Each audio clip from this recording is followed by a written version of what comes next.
Nous vous saluons au nom du Seigneur Jésus-Christ. Et tous nous disons merci à Dieu pour la grâce qu'il nous a faite de vivre. Il est écrit dans la parole de Dieu, c'est le Seigneur qui fait vivre.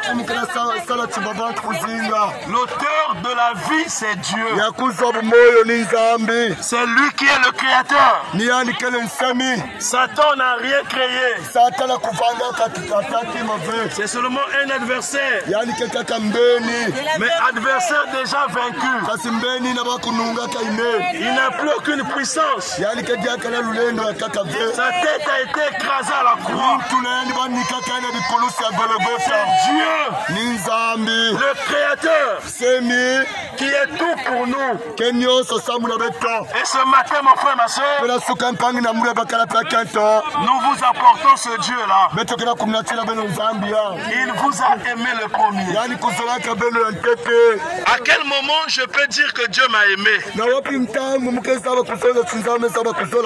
Que lorsque je réalise qu'il m'a sauvé. Parce que l'argent, Dieu donne ça même aux sorciers. Les voitures, il donne même aux francs-maçons. Les maisons, Dieu donne ça même aux prostituées. Mais la vie éternelle, qui est le plus grand cadeau, Dieu ne donne qu'aux croyants. Il faut croire à ce que Dieu a fait par son Fils Jésus-Christ à la croix de Golgotha. Ce matin, mon frère, ma soeur, nous sommes venus parler du salut de Dieu. On ne peut pas parler de ce salut sans parler de Jésus-Christ. Parce que c'est par Jésus-Christ que Dieu nous a pardonné. C'est par Jésus-Christ que Dieu nous a sauvés. C'est par Jésus-Christ que Dieu nous a délivrés. Mais quelle est ta responsabilité? C'est d'accepter ce que Dieu a déjà fait. Il est écrit en Romains que quand nous étions encore des pécheurs, Christ est mort pour nous. Donc Dieu avait déjà tout réglé. À la croix, il a tout accompli pour nous. Mais notre responsabilité, nous devons accepter. Nous devons recevoir. Si tu ne reçois pas, si tu n'acceptes pas, tu ne pourras pas expérimenter le salut de Dieu. C'est un salut qui est gratuit. Ésaïe 55. Venez sans argent, sans rien payer. Écoutez-moi et votre âme vivra.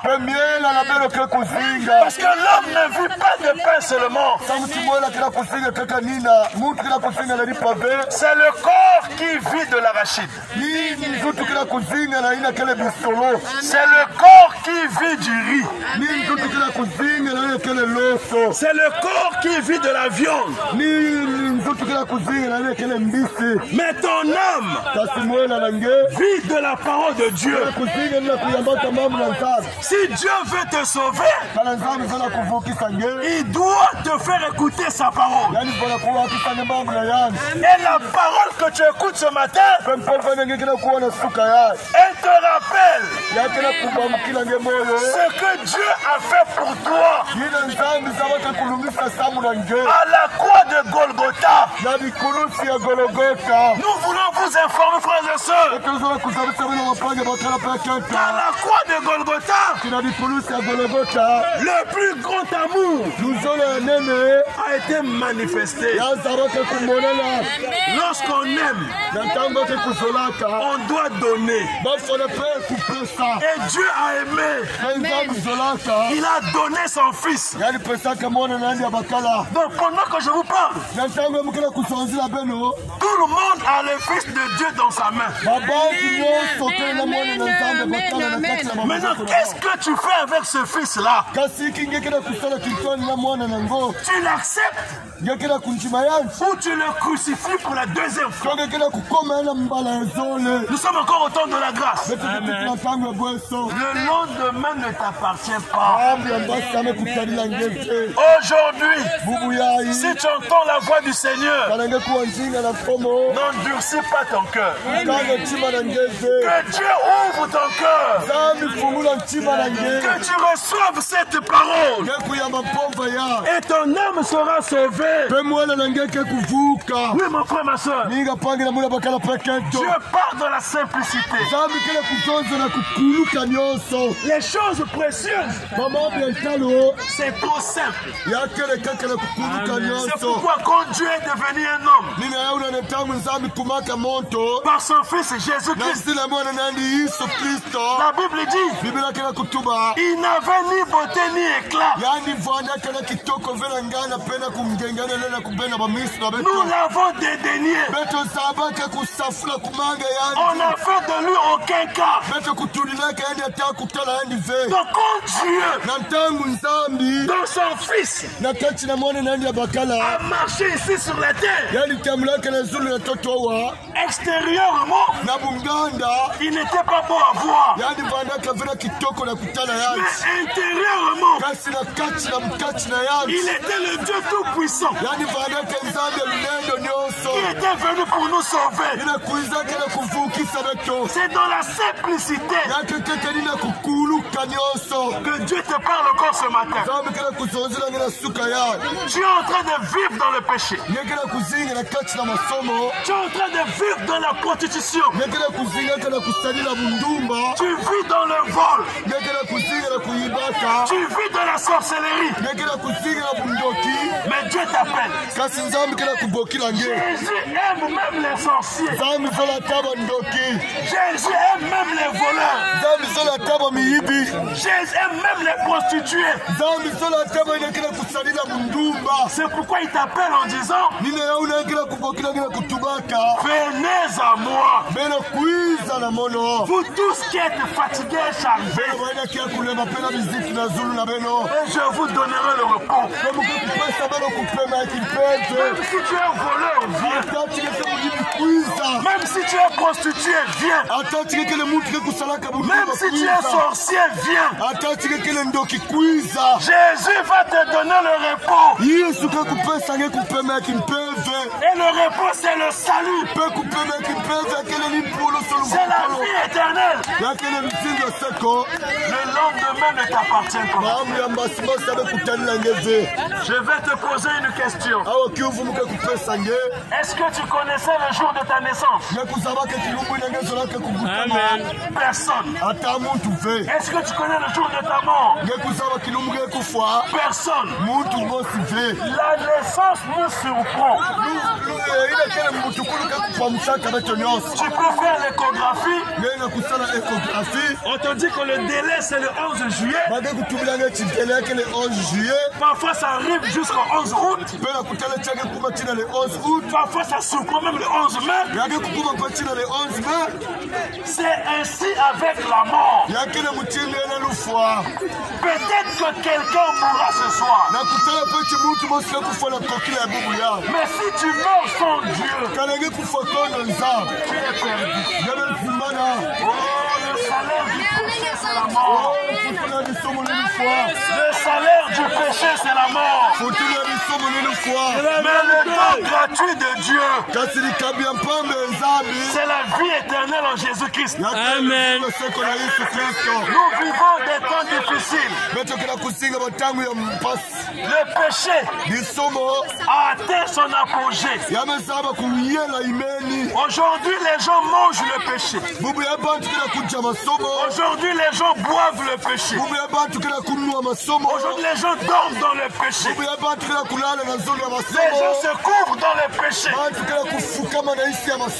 Bible dit, Matthieu 24, comme l'iniquité va s'accroître,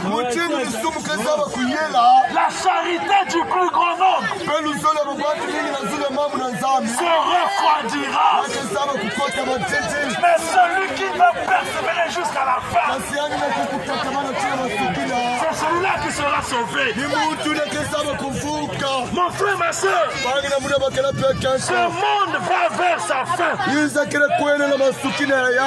Aujourd'hui, les hommes se marient entre eux. Les femmes se marient entre eux. Il y a des hommes qui marient même leurs jets. Il y a des femmes qui marient même leurs chiens. Nous vous informons qu'en Allemagne, ils ont signé une loi. Le gouvernement a signé une loi que papa peut épouser sa propre fille. Maman peut épouser son propre fils. Au Zimbabwe, au Malawi, il y a des mamans qui font des enfants avec leurs fils. Alors, dans quel monde vivons-nous? C'est un monde qui est pourri. Alors, pourquoi Dieu avait détruit